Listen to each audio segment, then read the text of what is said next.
All right, well, it's winter, so not necessarily the best time to bike, but that is changing thanks to the man to my left here, Roshan Thomas. So, Roshan, you made this bike here not too long ago. What sets this apart from other fat bikes people can get here in the wintertime? Fat bikes are usually really cool in the winter, but it makes it really hard to pedal. And this is a fat electric bike, which makes it easier to pedal in the winter.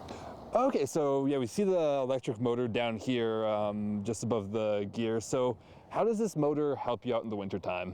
So this motor actually adds pedal assist. So every time you pedal a little bit, you can adjust how much assistance you want.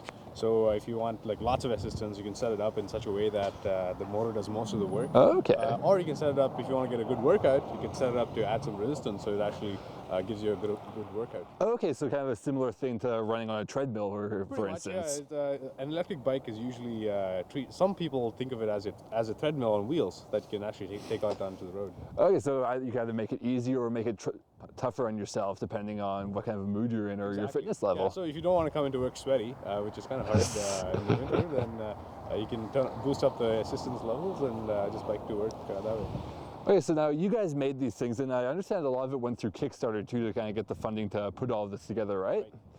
All right, yeah, so how'd that Kickstarter campaign go? So we started earlier last year making conversions of regular bikes to electric.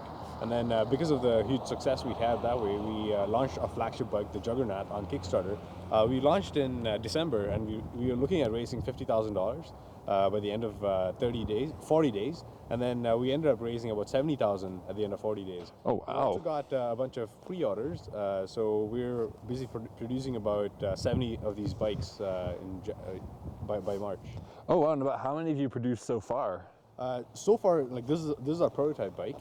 So the only bikes that we've sold, the Juggernaut, were on Kickstarter. So we sold about 44 bikes on Kickstarter. That's awesome. So what do you say we take it for a bit of a test drive then? Sure. Okay, now let's just try it with just the motor running this time. See, feet off the pedals completely, and we are picking up a fair amount of speed there. Okay, Roshan, well, thanks for showing us the bike today. And if people want to learn more about the Juggernaut, how can they get in touch with you? Just go to biketricks.com, that's BIKTRIX.com, and you have all the information out there. All right, perfect. Well, thanks a lot. And if you're looking for a new way to get around next winter, definitely recommend checking out one of these.